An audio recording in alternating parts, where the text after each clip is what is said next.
T-minus 30 seconds.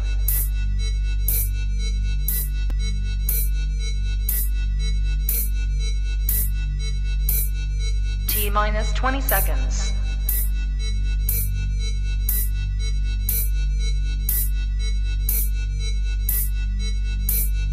Ten, 9, 8, 7, 6, 5, 4, 3, 2, 1, 0.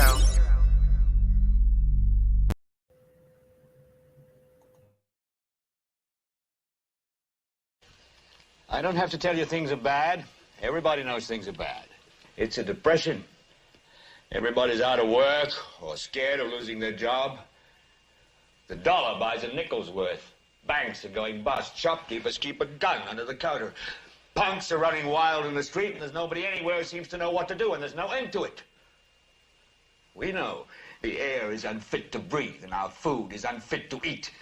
We sit watching our TVs while some local newscaster tells us that today we had 15 homicides and 63 violent crimes, as if that's the way it's supposed to be. We know things are bad, worse than bad. They're crazy. It's like everything everywhere is going crazy, so we don't go out anymore. We sit in the house, and slowly the world we're living in is getting smaller, and all we say is, please, at least leave us alone in our living rooms. Let me have my toaster and my TV and my steel-belted radios, and I won't say anything. Just leave us alone. Well, I'm not going to leave you alone. I want you to get mad. I don't want you to protest. I don't want you to riot. I don't want you to write to your congressman because I wouldn't know what to tell you to write. I don't know what to do about the depression and the inflation and the Russians and the crime in the street. All I know is that first, you've got to get mad. You've got to say, I'm a human being. My life has value.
Good morning, good afternoon, good evening, everybody, and welcome to Global Watchman News, exposing satanic world government. My name is Lori Swan.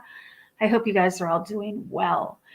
I just want to take this opportunity to welcome everybody in the chat room. If you're new to the channel, take a minute to hit that subscribe button, hit that bell so you know when we go live. If you're new to the page, again, welcome. Hit that like button. Please share on your social media. So, yeah. Okay, so this is part 2 of what you won't learn about the U.S. banking system in school. I'm going to take it a little bit slower tonight. I got really tired yesterday, and I've got a tickle in my throat, so I have my tea here. So what I'm going to do is I'm just going to kind of just relax and just kind of do this. And if I have to take a break, I'll take a break. Yeah, I know you guys understand. I have a little bit of a headache tonight, but I started taking the baby aspirin today, so it should help it a little bit. And I was going to go into Walgreens and check my blood pressure today, but like I said, I wasn't feeling good, so I just went through the drive-thru to pick up the prescription. So I don't know. I think my blood pressure is a little bit high, but we're just going to take this a little bit slower tonight, slower than last night. Okay, so let's just do a little recap of last night. All right, so we started at the year 1500. We went through to 1750. That was our first that's when we went through, and we learned that the federal the Federal Reserve System is also known as the Puerto Rican Canon Law Trust. I hope you guys wrote that down and do some research on that, and into canon law, and everything like that. And then we went to the 1500s to the 1700s, and that's when we talked about the goldsmiths and how they lent far more than they had on deposit. That was when the receipt, you would put your gold and your silver into the vault, and they would give you a receipt to show you how much money you had available. And people started, instead of going and cashing in and carrying that gold and silver, they just started exchanging these receipts, and that's how paper money started.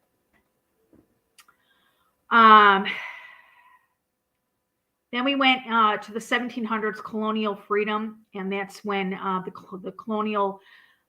colonies started their own money, debt-free colonial scrip. Remember, Benjamin Franklin went over to England, and he told them there was no poverty here in the colonies, because everybody was participating, and of course, what did they have to do? They had to put their 2 cents into it, and they messed that up.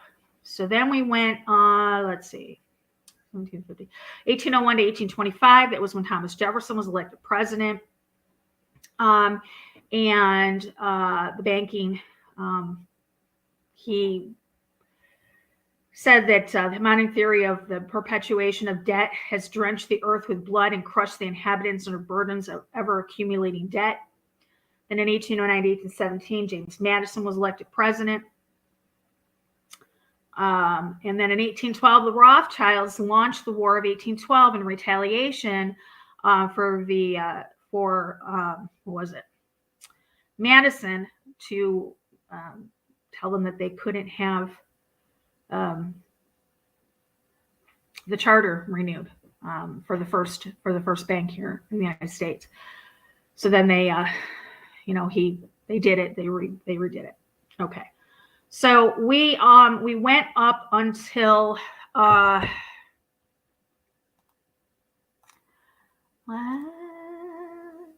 go here.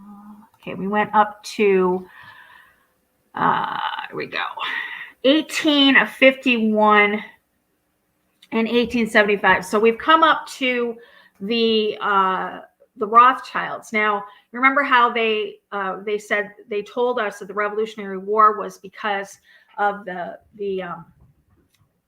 tea tax and all the other stuff, and it had nothing to do with that. It had everything to do with money, with the banking system. Okay, so in 1850s, the Rothschilds seek to start and fund both sides of the Civil War. We know for a fact that it's what they do. They fund both sides of the war. It's a win-win for them. That's how they make their money and keep their money, and how they keep their control and their thumb over society. Is they have, what do I want to say? It's like when you bet on sports and you cheat and you throw the game, or somebody throws the game for you. Well, that's what this is, basically. So one Rothschild family biography mentions a London meeting where an international banking syndicate decided to pit the American North against the South as part of a divide and conquer strategy. German Chancellor Otto von Bismarck once stated, "The division of the United States into federations of equal force was decided long before the Civil War." These bankers were afraid that the United States would upset their financial domination over the world. The voice of the Rothschilds prevailed. Rothschild biographer Derek Wilson says the family was the official European banker to the Confederate government and strong supporters of the Bank of the United States. So they lent the money, and it was talking about having your hand in the cookie jar. In the years following independence, a close business relationship had developed between the cotton growing aristocracy in the South and the cotton manufacturers in England. The European bankers decided that the business connection was America's Achilles heel, this door through which the young American Republic could be successfully attacked and overcome. The Illustrated University History, 1878, page 504, tells us that the southern states swarmed with British agents. These conspired with local politicians to work against the best interest of the United States. Their carefully sown and nurtured propaganda developed into open rebellion and resulted in the secession of South Carolina on December 29, 1860. Within weeks, another 6 states joined the conspiracy against the Union and broke away from the Confederate States of America with Jefferson Davis as president. The plotters raided armies, seized forts, arsenals, mints, and other Union property. Even members of President Buchanan's cabinet conspired to destroy the Union by damaging the public credit and working to bankrupt the nation. Buchanan claimed to deplore secession, but took no steps to check it, even when a U.S. ship was fired upon by South Carolina shore batteries.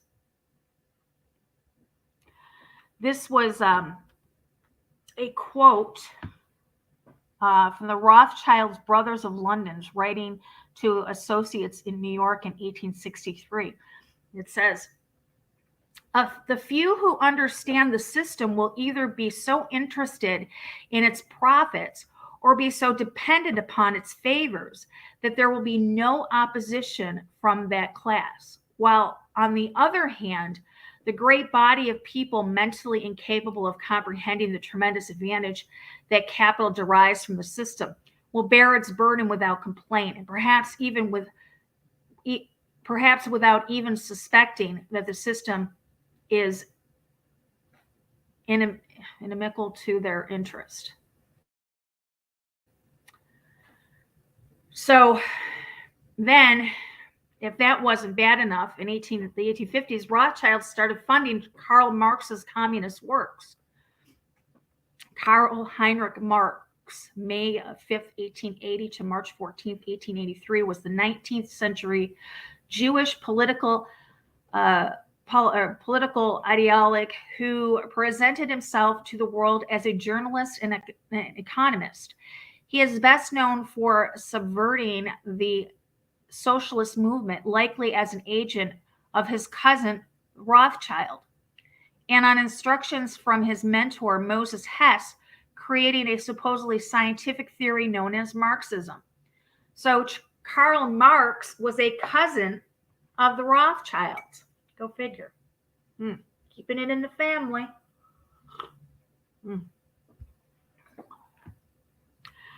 Marx came from a long line of Jewish rabbis. And by the way, guys, the Rothschilds, they were Jewish as well. So when you hear them talking about these people that had Jewish roots, we're not anti-Semitic here. Let's not get it twisted. Let's not attack, anybody. What we're saying is, when we talk about, I don't want to get too far into this, but when we talk about the Jewish background, we're not talking about the Hebrew Israelites. Okay, let's make sure that we know that those are separate. We're not talking about the biblical Jews. We're talking about the Khazarian Jews, the ones that have absolutely no DNA tied to Abraham, Isaac, or Jacob. Those are the ones, the Zionists, the ones that are in control today. Just to make that perfectly clear. All right. So Marx came from a long line of Jewish rabbis. He lived in Dean Street, London, in squalor. He used to visit the Red Lion pub at Great Windmill Street, Soho, where he and Frederick Engels were asked to write what became the Communist Manifesto. His best known work is the book of Das Kapital, which fails to mention that money is printed out of thin air by his cousins, The Rothschilds. Nathan Rothschild had given Marx 2 checks for several £1,000s to finance the cause of socialism, which the Rothschilds would later use as the governing system of their New World Order. The checks were put on display in the British Museum after Lord Lionel Walter Rothschild, a trustee, had willed his museum and library to them. 1857 to 1861, James Buchanan was elected as president and survived poisoning. I wonder what he did.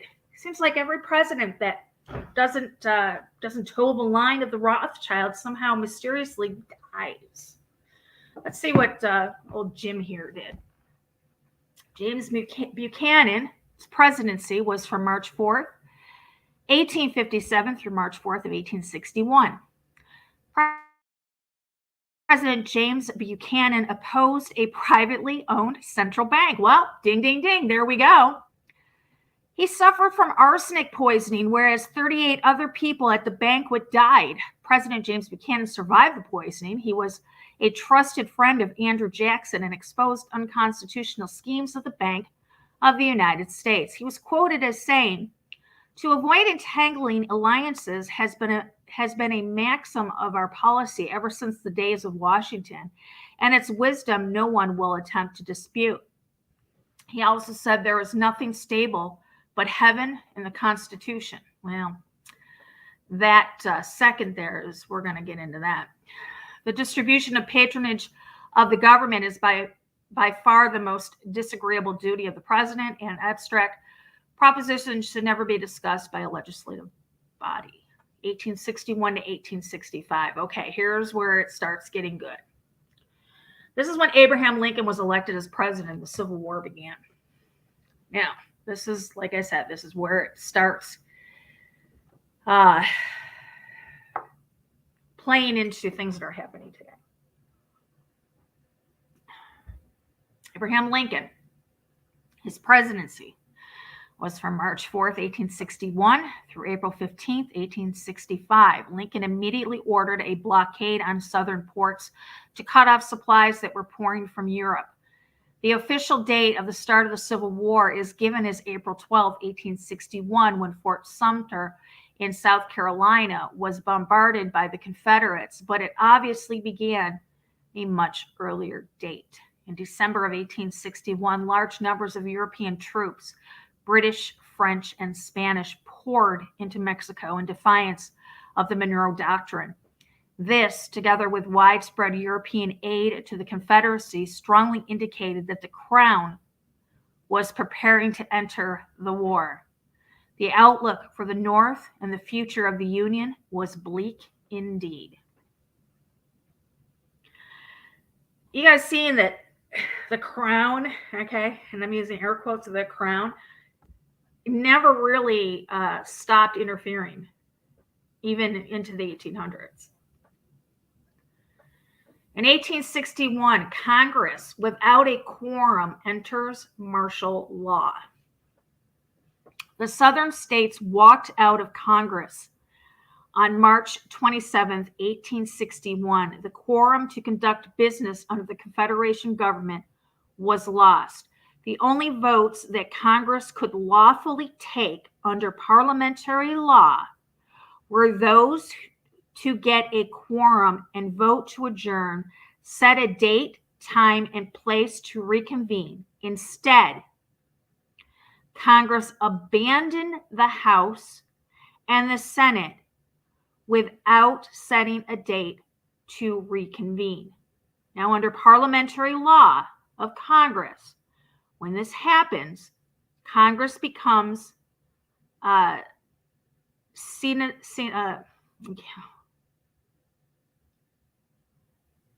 die, literally without day.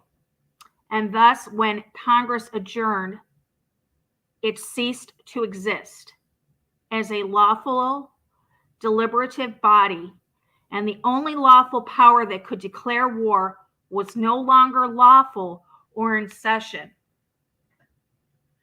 So they abandoned their post. They left Congress without setting a date to reconvene. And they walked. And this caused us to basically go into martial law because there was nothing that was governing the United States at that point. The southern states, by virtue of their secession from the Union, also ceased to exist sine die.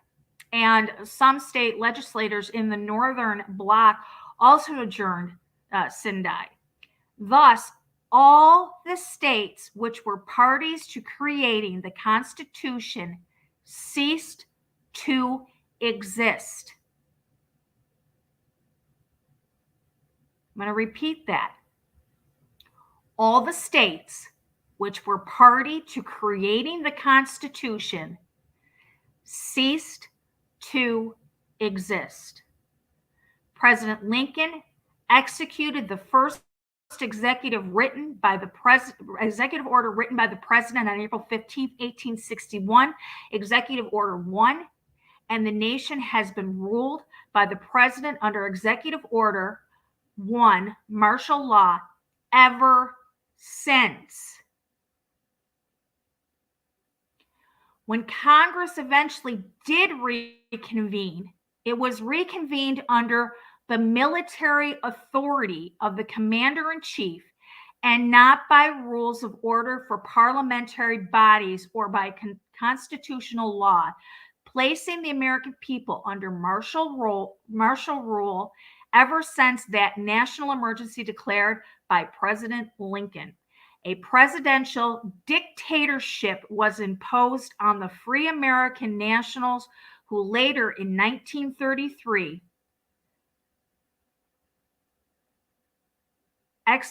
exported into U.S. citizens. The president, Congress, the courts unlawfully presumed that they were free to make the nation in their own image, whereas lawfully no provisions were in place which afforded power to any of the actions which were taken, which presumed to place the nation under the new form of control. President Lincoln knew that he had no authority to issue any executive order, and thus he commissioned General Orders number 100, which was dated April 24th, 1863, as a special field code to govern his actions under martial law, and which justified the seizure of power, which extended the laws of the District of Columbia, which fictitiously implemented the provisions of Article 1, Section 8, Clause 17 and 18 of the previous null and voided Constitution beyond the boundaries of Washington, D.C., and into the several states. You guys need to look at and know and understand what Article 1, Section 8, Clause 17 and 18 of the Constitution states. The United States of America is just that 10-mile square. That's it. The Constitution only governs the states and the government, not the people. It was never ratified. We're going to get to that. Actually, we talked about it for the last one. Because remember, the United States already filed bankruptcy one time. They already filed Chapter 8. Or chapter 11. They filed Chapter 11 in, give me a second, right here, 1789. The Confederate government filed Chapter 11 bankruptcy via, and this is what they changed the Constitution for the United States of America, the U being lowercase, and the that's how they did that. So we're going to get to the next one, which will be in 1859 and 1863. They filed bankruptcy again and changed the name. Okay. Martial law was kept secret and has never ended. The nation has been ruled under martial law by the commander-in-chief of the military, the president, under his assumed executive powers and according to his executive orders. We've been saying this all along. The president of the United States is just a figurehead. He's not the one in charge. Under martial law, Title is a mere fiction, since all property belongs to the military except for the property which the commander-in-chief may, in his benevolence, exempt from taxation and seizure, and upon which he allows the enemy to reside. President Lincoln was assassinated before he could complete plans for reestablishing a Confederate government in the southern states and end the martial rule by executive order, although the 14th Amendment to the Second Constitution would have created a new citizenship status for the new expanded jurisdiction.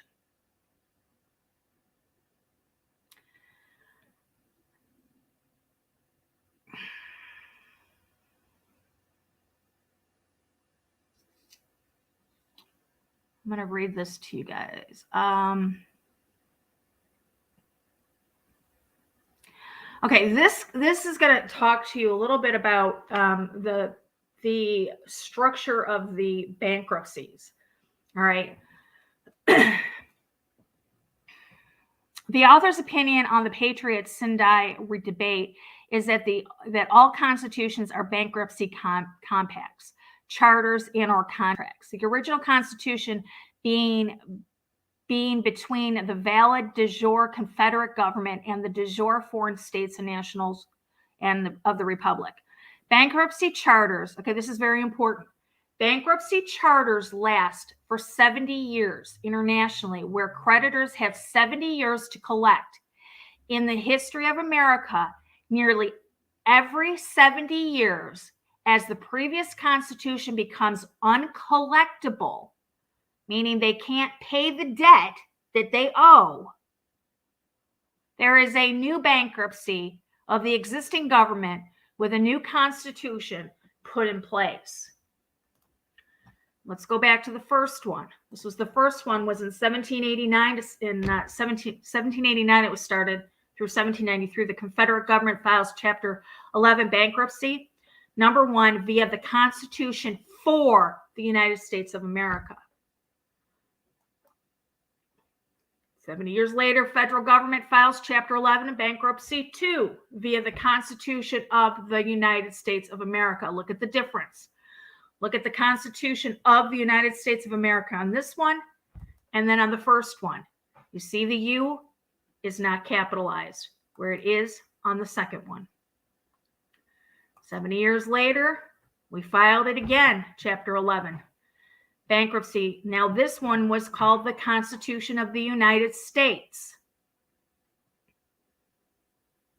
And then we'll get into the last one in a little bit. May 29th, 1790, the original Constitution Bankruptcy Compact ratified for national Confederate government. January 10th, 1791, Vermont ratifies above, adding themselves to the Union. Official bankruptcy date. January 10th, 1861, the original Constitution, debt no longer collectible. March 27th, 1861, de jure Congress of National Confederate Government is Sindai. March 27th, 1861, the now de facto Union government is in power via martial law. February 25th, 1863, Confederate government files Chapter 11, bankruptcy charter of the Constitution of the United States. April 24th, 1863, Lincoln issues Lieber Code executive orders solidifying the United States government become a presumed military conqueror of the people and the land. July 21st, 1868, the 14th Amendment to the Second Constitution passed under martial rule. It was never ratified. It was never put to the people. People never voted on it. People never ratified it. February 21st, 1871, de facto U.S. government, Inc. is formed under martial rule at war with Confederates. February 21st, 1871, de facto U.S. government, Inc. accepts the Constitution of the United States and its bylaws, which were identical to the original Constitution minus the 13th Amendment. February 21st, 1871, the nation states changed their constitutions to reflect the new de facto U.S. government, Inc. Constitution, bankruptcy compact in order to be readmitted to the Union. The corporate U.S. government incorporated in District of Columbia, February 21st, 1871, renewed its bankruptcy status In 1931 to 1933 and 1999 to 2003. We're going to get to those when we get to those dates. But those were the other two. Those are the four. And again, here's the first one. Here's the second one. Here's the third one. Here's the fourth one. And we will get to those third and fourth ones. I don't know if we'll get to this tonight, but we will.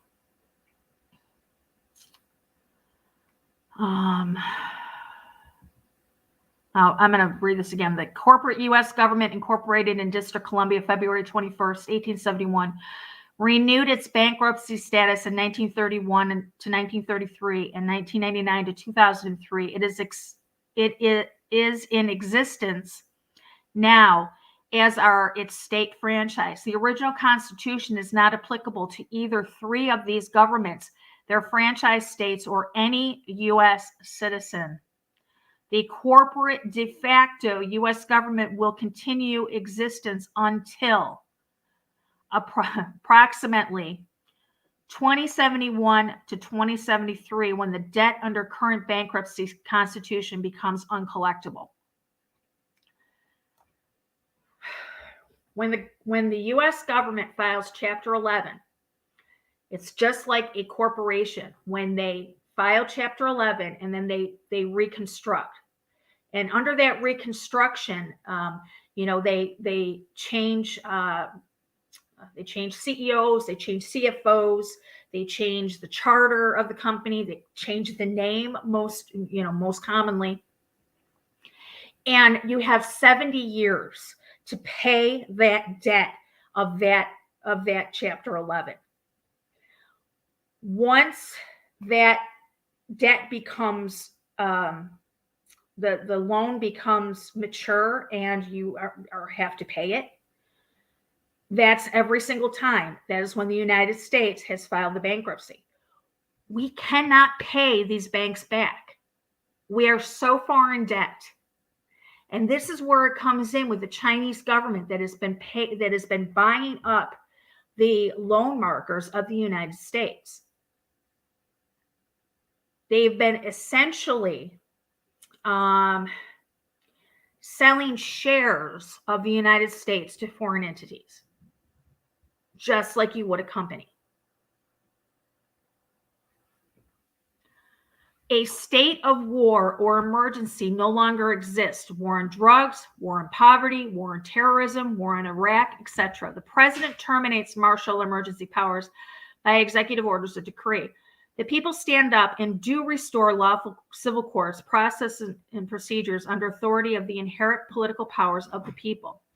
The original 13th Amendment, no title of nobility, approved by 13 of the 17 states, March 12, 1819, and thereby ratified as the last de jure original constitutional amendment, and is not recognized by the past three corporate de facto U.S. government constitutions, said the original Constitution is also null and void. The 14th Amendment, slavery, passed on July 9th, 1868 under military rule for the second Constitution because Congress adjourned sine die and was not reconvened de jure before the de facto U.S. government creation.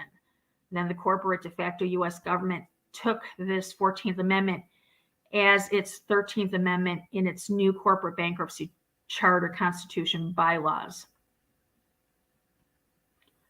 1862 to 1872. Lincoln begins income tax to finance the Civil War.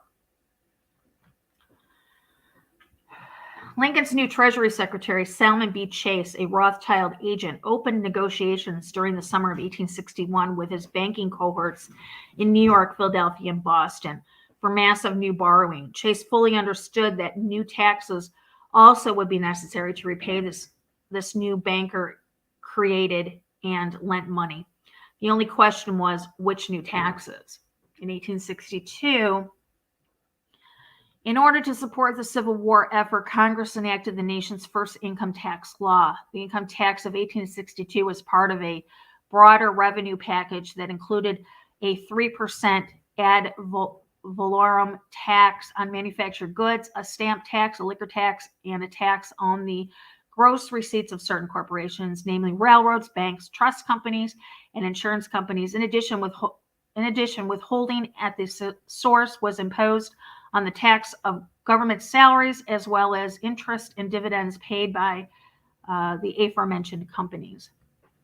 The revenue bill also included the first national inheritance tax. These drastic measures were grudgingly accepted by the public in light of the dire financial circumstances of the Union government.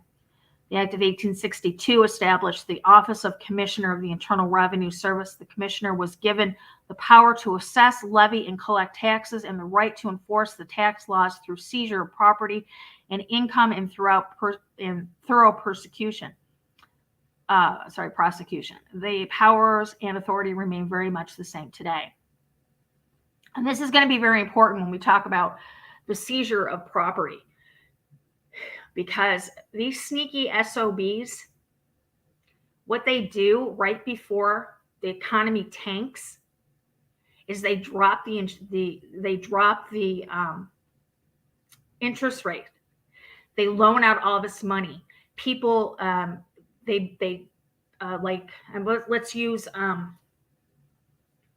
let's use farmers for example. They get these cheap interest, low interest, no interest loans from these banks, and they buy up this land and they start making, putting their farms on it, and then all of a sudden the banks cause inflation. They raise the interest rate.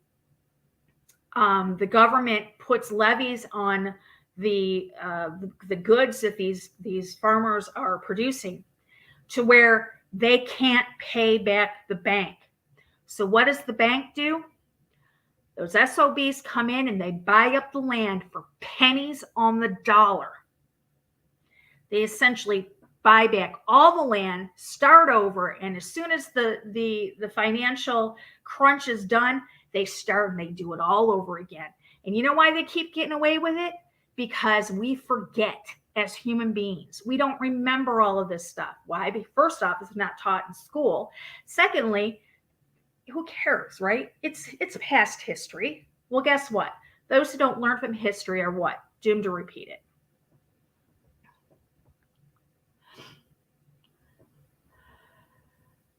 In 1868, Congress again focused on its taxation efforts on tobacco and distilled spirits and eliminated the income tax in 1872. He had a short-lived revival in 1894 and 1895. In the latter year, the U.S. Supreme Court decided that the income tax was unconstitutional because it was not apportioned among the states in conformity with the Constitution. 1862 to 1865, Lincoln prints greenbacks to finance the Civil War. You know what? I'm going to pull it up on my phone. This is killing my eyes to read it off of here. It's very 18. Okay. 1862 to 65. Let me just pull it up real quick.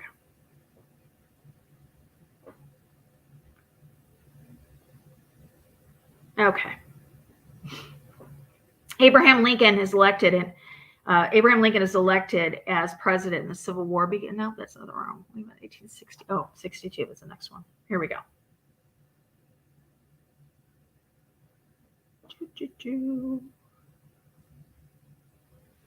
Come on. I apologize, guys. I just cannot see it on that little screen. Okay, here we go.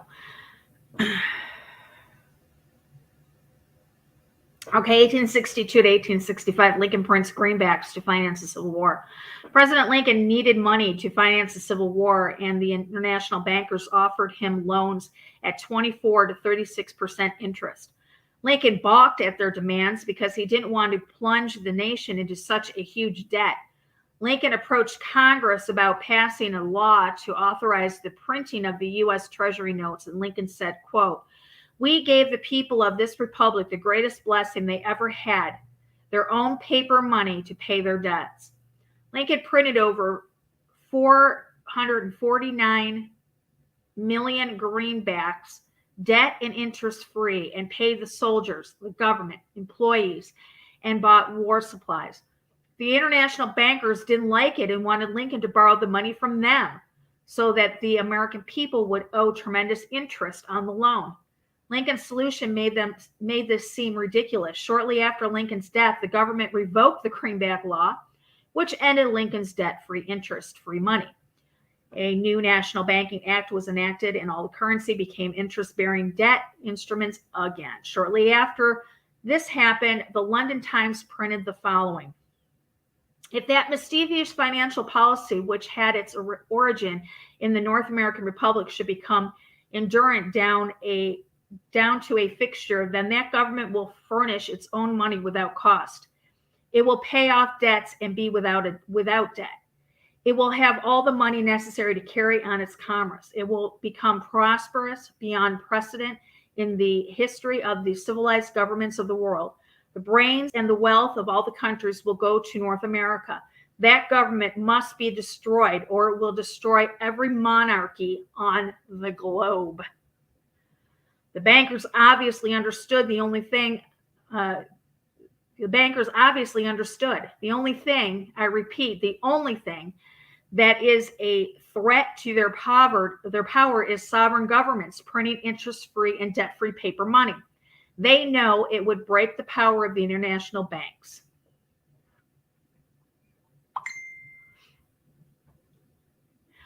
(1863) Lincoln appeals to Tsar of Russia for military support.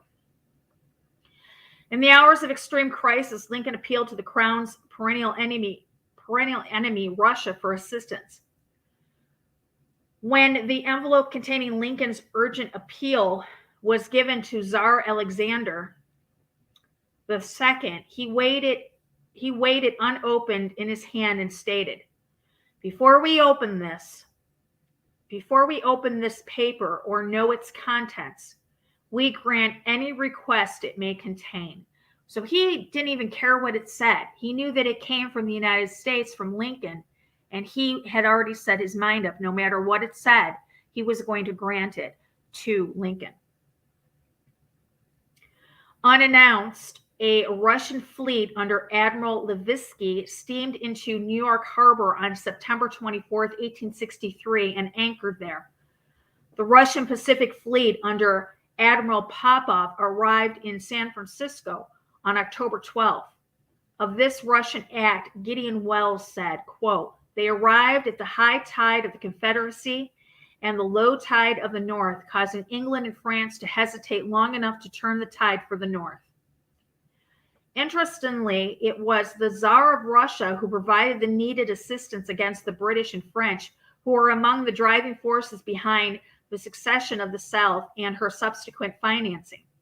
Russia intervened by providing naval forces for the united blockade of the South in European waters, and by letting both countries know that if they attempted to join the Confederacy with military force, they would also have to go to war with Russia.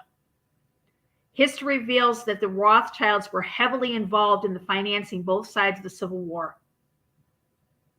In 1863, the Crown fails by sending troops to support the South. After this was published in the London Times, the British government, which was controlled by the London and other European bankers, moved to support the Confederate South, hoping to defeat Lincoln and the Union and destroy its government, which they said had to be destroyed. Of course they did, because Lincoln was going to continue with the greenbacks. He was going to continue printing the money that was debt-free. They couldn't have that.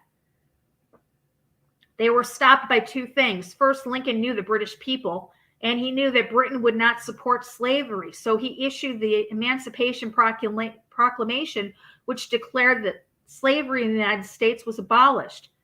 At this point, the London bankers could not openly support the Confederacy because the British people simply would not stand for their country supporting slavery.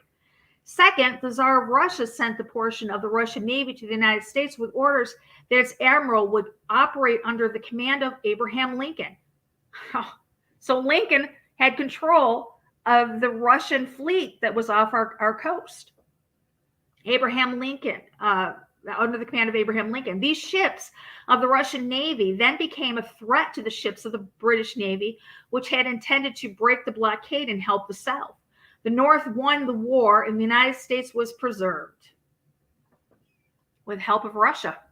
And I bet none of us knew that. News to me. Okay, 1859 to 1863. They file bankruptcy number 2. Okay.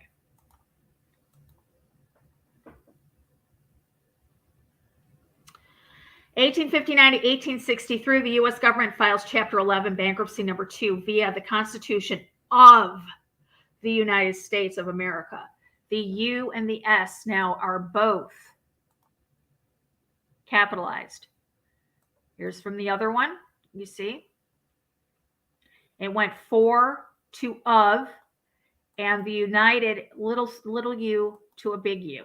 See, they make it such subtle differences that if you looked at it, you wouldn't think anything of it. Sneaky bastards. Lincoln also funded the Rothschild instigated and funded Civil War with greenbacks by issuing war bonds, T-bills, etc., which essentially put the National Confederate government into bankruptcy. February 25th, 1863, the de facto, in fact or in effect, whether by right or not, corporate U.S. government in Washington, D.C. begins with the Gettysburg Address in 1864, thereby reforming it into a federal government. One of the funding schemes used was the so-called 1040 bonds. These bonds were to run not less than 10 years nor more than 40 years at 7.13% interest. To collect the interest on these 1040 bonds, a Form 1040 was used by the government. By 1864, the value of these bonds had dropped to 39 cents on the dollar. In 1861, to collect the interest on those 1040 bonds, Congress created the Bureau of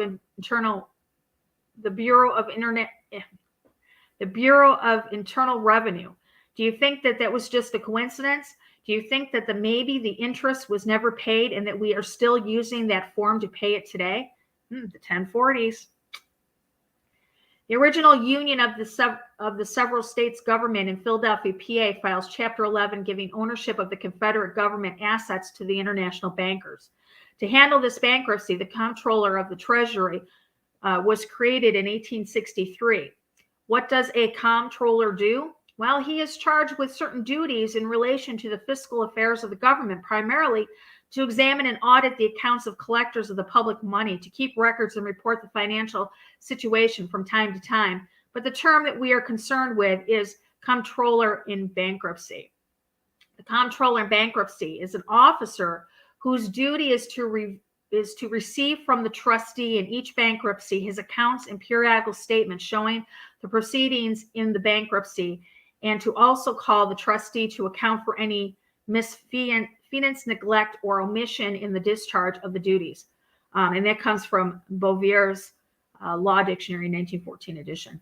So if the government is bankrupt, who is the trustee?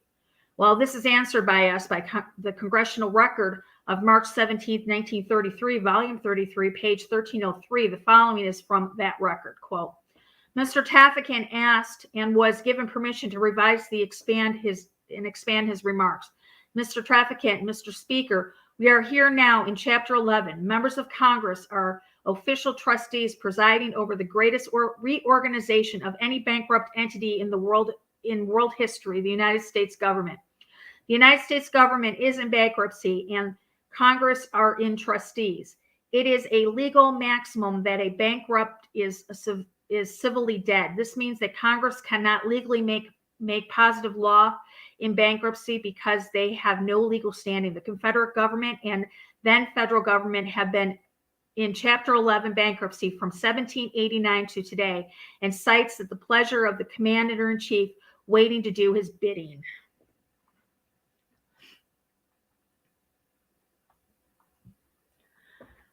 All right, I'll take a break. Oh, Elizabeth, I see you're late. Where were you? Okay. All right, let's go on. 1864, Bankers Slide National Banking Act passed Lincoln. Now, this is the fourth central bank. Remember, every president who went against the reinstallation of the central banks was killed. We had one that was was poisoned. So now we have Lincoln, and it's 1864, and they need the fourth national bank. They need it to be ratified or to come in. With Lincoln requiring more funds to continue the war and Congress seeing him as in a vulnerable state, chose not to allow any more legal tender treasury notes or greenbacks to be issued. The Rothschild interests succeeded through their agent Treasury Secretary Salmon P. Chase to force a bill, which was the National Banking Act, through Congress. This act of Congress passed during the Civil War established a federal system of nationally chartered banks and required the currency issued by them to be backed by government securities, along with creating a federally chartered central bank that had the power to issue U.S. bank notes. The act was subsequently amended to also require the taxation of state currencies, but not of national banknotes. This produced the intent effect of creating a uniform national currency. State banks and their respective currency nonetheless continued to expand, primarily in the response to the growing popularity of expedient demand deposits or checking accounts.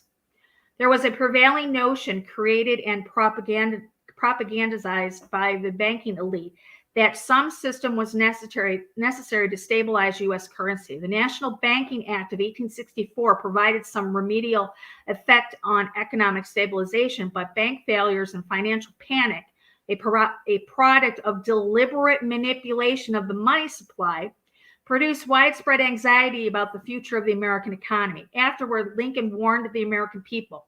Lincoln said, quote, "The money power preys upon the nation in time of peace and conspires against it in the times of adversary.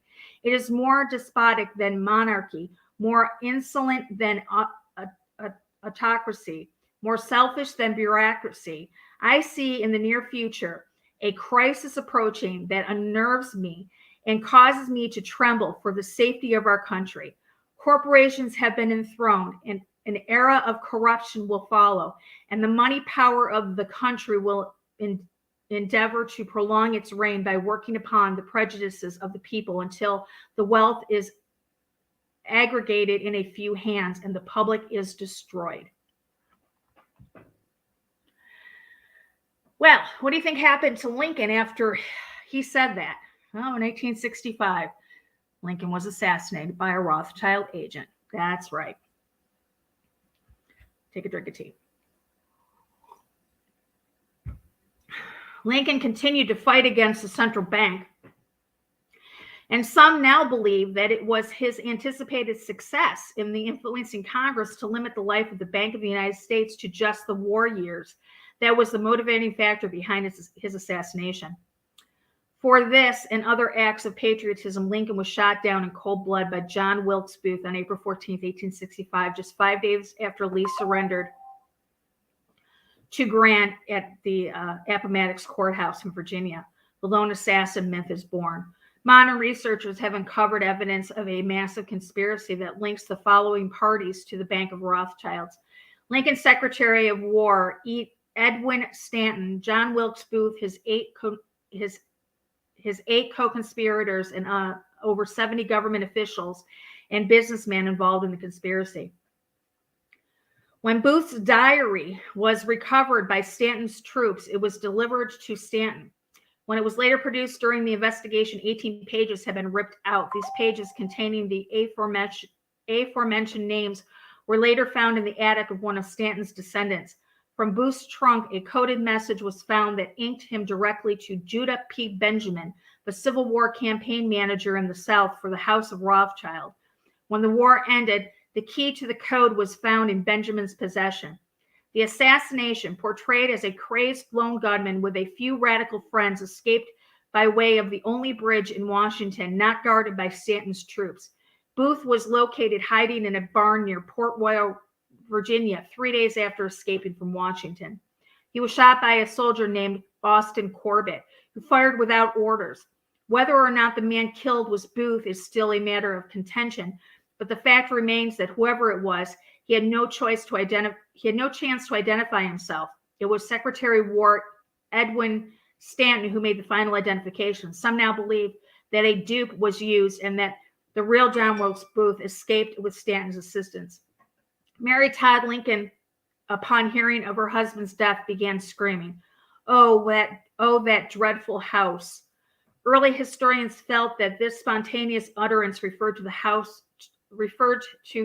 the White House. Some now believe it may have directed to Thomas W. House, a gun runner, financier, and agent of the Rothschilds during the Civil War, who was linked to the anti-Lincoln pro-bank interest. Give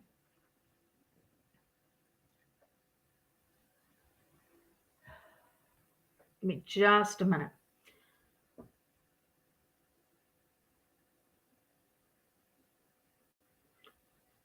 Sorry. Okay. 1865 to 1869, Andrew Jackson was elected as president and passes Contraction Act. Andrew Johnson, or did I say Jackson? I meant Andrew Johnson.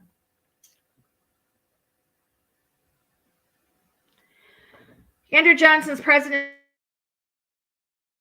was from April 15, 1865 through March 4, 1869. Even after Lincoln's death, the idea that America might print its own debt-free money set off warning bells throughout the entire European banking community. On April 12, 1866, the American Congress under Johnson passed the Contraction Act, allowing the Treasury to call in and retire some of Lincoln's greenbacks. With only the banks standing to gain from this, it's only hard to work out the sources of this action. To give the American public the false impression that they would be better off under the gold standard, the money changers used the control they had to cause economic instability and panic the people. This was fairly easy to do by calling in existing loans and refusing to issue new ones. A tried and proven method of causing depression. Here we go. They would then spread the word through media they largely controlled that the lack of the single gold standard was the cause of the hardship which ensued, while all this time using the Contraction Act to lower the amount of money in circulation. It went from $1.8 billion in circulation in 1866, allowing $50.46 per person, to $1.3 billion in 1865, allowing $44 per person, to $0.6 billion in 1876, making only $14.60 per person, and down to only $4 billion 10 years later, leaving only $6.67 per person and a growing continued population. Shortly after he was impeached due to conflicts with the House of Representatives, more research is required to determine what the real conflict was. And it was the author's opinion, and it had little to do with the propagated story of not giving protection to the slaves. Most people believe the economists when they tell us that recessions and depressions are part of the natural flow. But in truth, the money supply is controlled by the small minority who have always done so and will continue to do so if we let them. By 1872, the American public was beginning to feel the squeeze. So the Bank of England, scheming in the back room, sent Ernest Seed with lots of money to bribe Congress into demonetizing silver.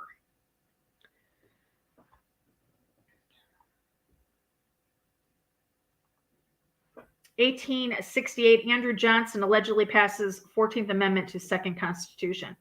14th Amendment, 1868, the 14th Amendment to the Second Constitution proposed by Congress June 16, 1866, was proclaimed adopted July 21, 1868 by the de facto Union government while under military rule, since original Congress was Sendai.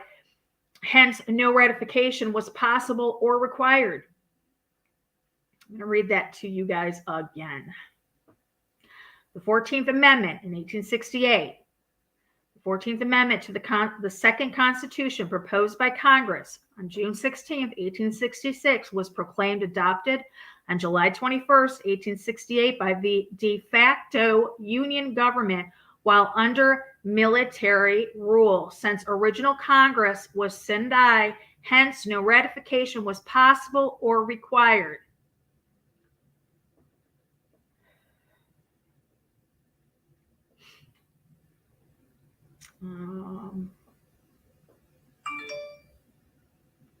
Yeah, I'm going to read this part to you. Under this 14th Amendment, the original Constitution, 13th and 14th Amendments are here. Section 1, all persons born or naturalized in the United States and subject to the jurisdiction thereof are citizens of the United States and of the state wherein they reside. Americans universally do not comprehend that the legal term citizens means subject, aka serf.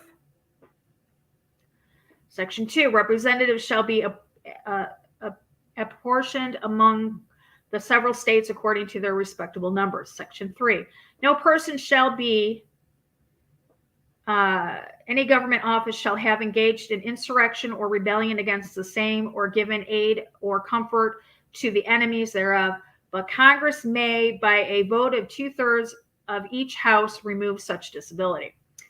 Section 4, the validity of the public debt of the United States authorized by laws, including debts incurred for payment of pensions and boundaries for services in suppressing an insurrection or rebellion shall not be questioned, but neither the United States nor any state shall assume or pay any debt or obligation incurred in aid of the insurrection or rebellion against the United States. All right, 1869. Ulysses S. Grant was elected president and passes the Public Credit Act. Ulysses S. Grant presidency was from March 4th, 1869 through March 4th, 1877. The American Civil War cost the Union about $3.2 billion and the Confederacy close to $2 billion, all money loaned on interest. August Belmont, the Democratic Union chairman, sabotaged the Democratic presidential candidate Horatio Seymour through derogatory statements made in his New York World newspaper, assuring the election of the Republican candidate, General Ulysses S. Grant. So we've had election discrepancies straight back to there. The Union commissioned by J. Cook to act as selling agent for its bond issued, and Cook arranged with August Belmont, the New York agent of the Rothschilds, to sell Union bonds in Europe. In 1861, the Confederacy sent James M. Mason to England and John Slidell to France to borrow money. Slidell was a nephew of Belmont's wife. In Paris, John Slidell entered into negotiations with the Erlander Company, confidential representatives of the Rothschilds. Slidell's daughter married Erlander's son. Even though most investors in Confederate bonds lost their shirt, the Erlanders reaped the huge profits. Go figure. The so-called Credit Strengthening Act of March 18, 1869 was passed immediately upon the assembly of the new Congress elected in the 1868 election. It was the first act passed by that body and signed by the new President Grant. The passage of the act was equivalent to the payment of the Rothschilds and their banker satellites in America and abroad of at least $275 million over and above the amount they otherwise would have received in the form of interest and principal for the bonds they owed or controlled. 1871, Grant forms the U.S. government to District of Columbia Corporation. New laws for the District of Columbia were established and passed by Congress in 1871, supplanting those established February 27, 1801 and May 3rd of 1802. So they made those null and void. Under the Emergency War Powers Act and the Reconstitution Act, February 21st, 1871, 41st Congress Session 3, Chapter 61 and Chapter 62, page 419, with the legislature was established on all apparatus of the District of Columbia, incorporated by Presidential Legislative Act titled An Act to Provide a Government for the District of Columbia, in which the United States government and District of Columbia is formed as a District of Columbia Corporation. The District of Columbia was reincorporated in 1872, and all states in the Union were reformed as franchises of the federal corporation so that the new Union and the United States could be created. Okay, so let's think about this as a corporation. So let's do McDonald's. You have your McDonald's corporation. You have the corporate office. Okay, that is Washington, D.C. Okay, and then you have the franchises in each and every state or each and every territory. That is your state. So we have a McDonald's, which will name the U.S. government. So we have the U.S. government franchise in New York, Pennsylvania, Delaware, New Jersey. Every state. We have all the states that have the government franchises in those states. Again, it's corporate. It's a corporation. Okay. The key to when the states become federal franchises is related to the date when such states enacted the Field Code in law. The Field Code was a codification of the common law that was adapted first by New York, then by California in 1872, and shortly afterwards, the Lieber Code was used to bring the United States into the 1874 Brussels Conference and into the Hague Convention, 1899 and 1907. So those are bringing us into laws that weren't even created by this country. They're national laws, which would be what? Canon and admiralty law.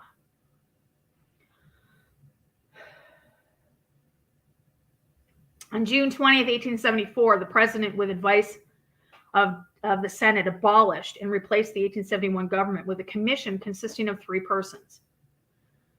So now we've become a government with a CEO, a CFO, or what do you want to say? Let's say a president, vice president, and a secretary, or a financial treasurer.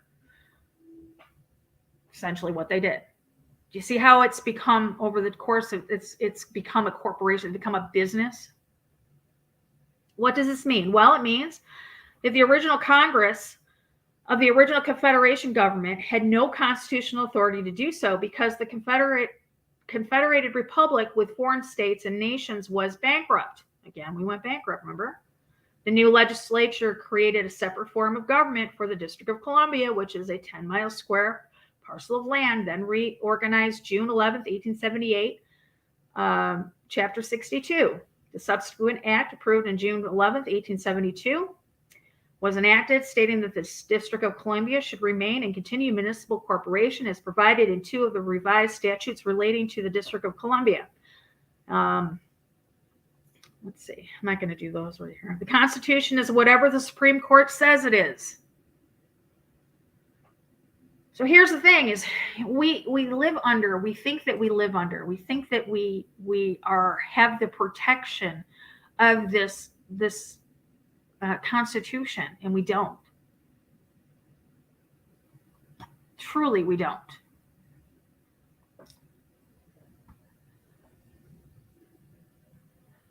All right, what time is it?